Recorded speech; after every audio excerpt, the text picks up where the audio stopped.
What's up, YouTube? It's your girl Barbie, and I'm back with another motherfucking video.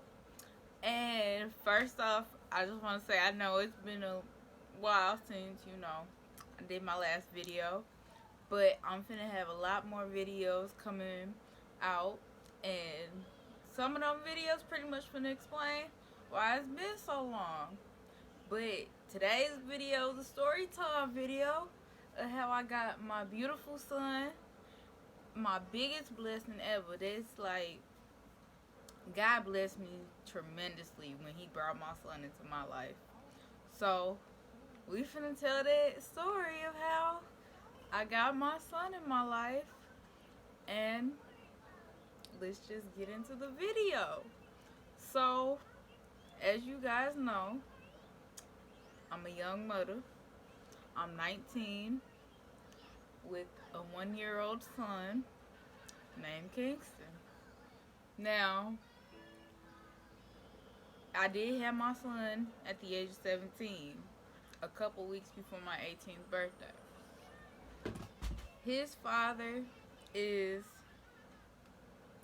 don't really want to talk bad on nobody, but he is an in and out father. My son, still the biggest blessing. If I had to do it all over again, I would still choose to have him. Because this is my baby, this is my twin, this is my everything. This is the male love I get in my life, and I couldn't ask for nothing better than that. And so, pretty much starting off, when I first met his dad, I was in a relationship, and it was pretty much his dad wanted to talk to me while I was in this relationship, and I wasn't going at first. And so, pretty much a couple weeks after the fact that I had met his dad, me and the dude I was with had broke up. And so, this was my first love, like the person I loved absolutely with everything in my heart. That when me and him broke up, that's what messed everything up for me in relationships. And so when we broke up, I wanted a distraction from him. So yes, I know this sound bad, but I'm not finna lie, I'm finna admit it. That me and his dad was like, after me and my relationship had broke up, his dad and me kept flirting back and forth and all this. His father kept saying he was finna get me pregnant and all this other stuff. And of course, I'm taking that as a joke. I'm thinking it's funny, all that. So, the one time when we hooked up, it was, sorry to say this, supposed to be a one-night stand. And so, the one-night stand had happened, and March March 28th of 2018, I had noticed that around this time I was sick. I had the flu, or at least what I thought was the flu. What is you doing? And so around this time I wasn't thinking nothing of it. I was in a new relationship at this point in time, and the guy I was with kept telling me I was pregnant. And I'm like, no, it's just the flu. I'm not pregnant. Which had got me thinking, crap, I'm 2 weeks late on my period. And my boobs are hurting. Remind you guys, in my past, I've had pregnancy scares before. Where I was up to a week and a half late on my period, and my boobs have hurt before. I had got used to being late on my period due to stress, and also any female knows your boobs can hurt when you're on your period or about to start your period or whatever. Your boobs can start to hurt. And so when I noticed I was 2 weeks late, I'm like, okay, this isn't normal. This isn't right. And so with my past pregnancy scares, my mother has bought me pregnancy tests, and I have taken them. And me, I am a very impatient person. I like to take the test right when I get it. So she had bought me two. She's like, take one when you want, and then make sure you take one in the morning when you first pee, because another thing is that a lot of people know you're supposed to take pregnancy tests in the morning, your very first pee after you get so many hours of sleep. So pretty much I had took the pregnancy test when I got home, came back positive. I was like, oh my gosh, I'm pregnant. My mom's like, okay, wait to take the second one in the morning. And I'm like, okay, well, we'll take the second one in the morning. So I still didn't get much sleep because I was happy. Like, honestly, I would have been devastated if I took that morning one and it came back negative.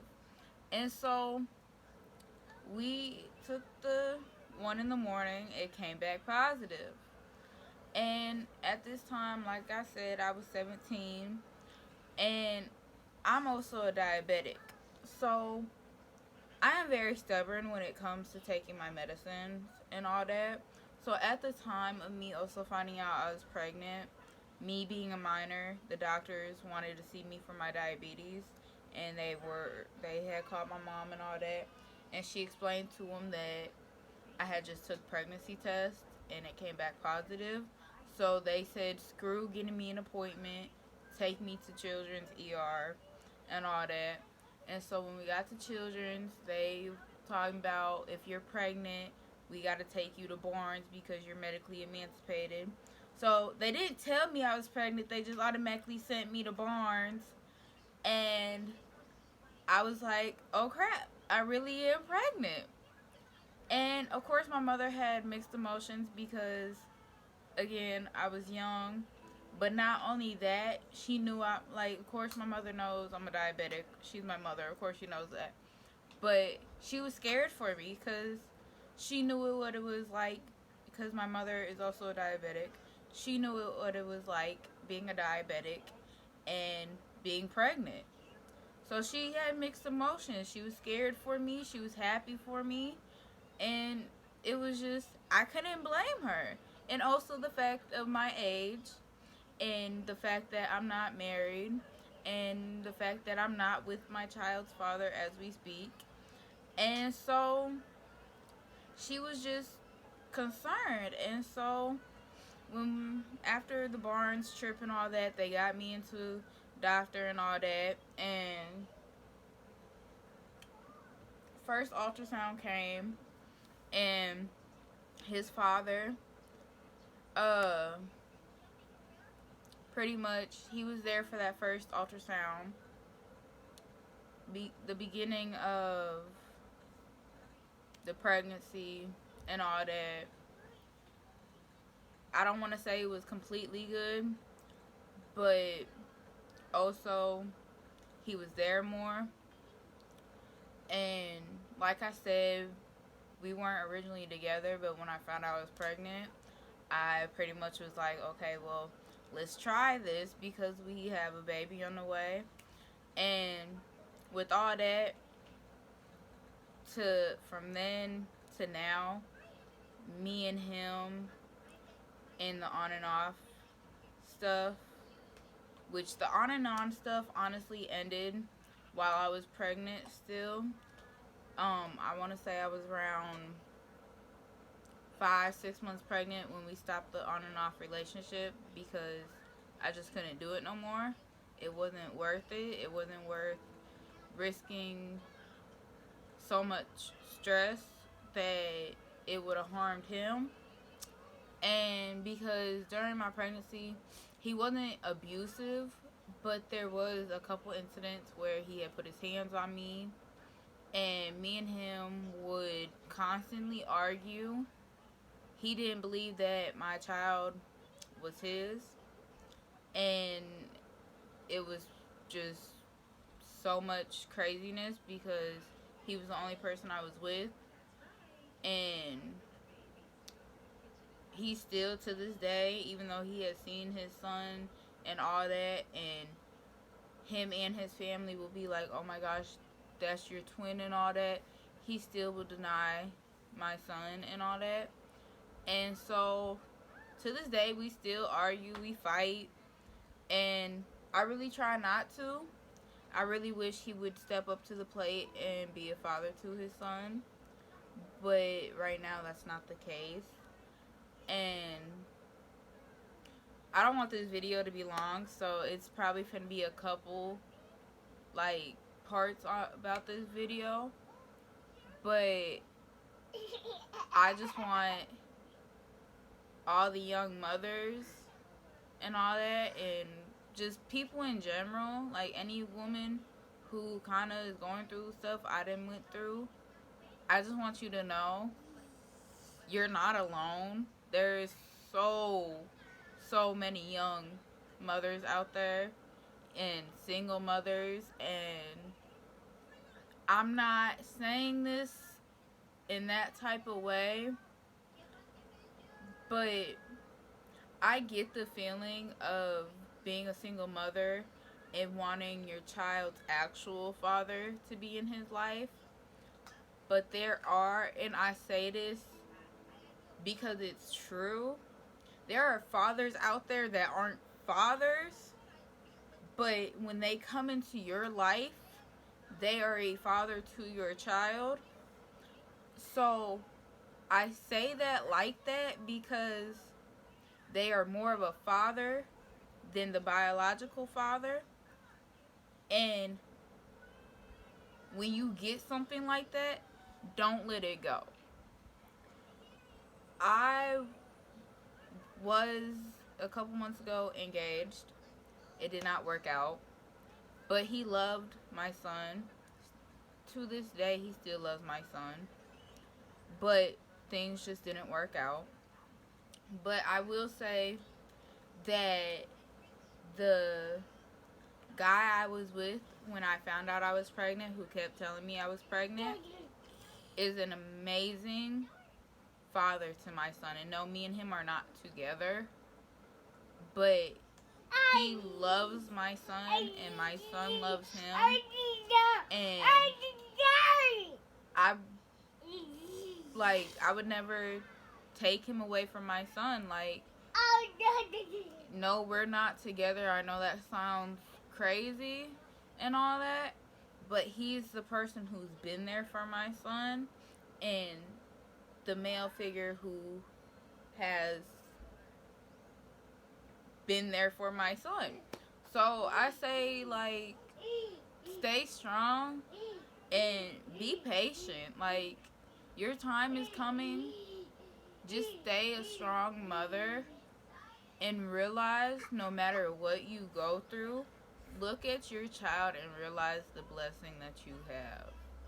Like, I can be so depressed and my son will look at me and smile, and I can't do nothing but smile back.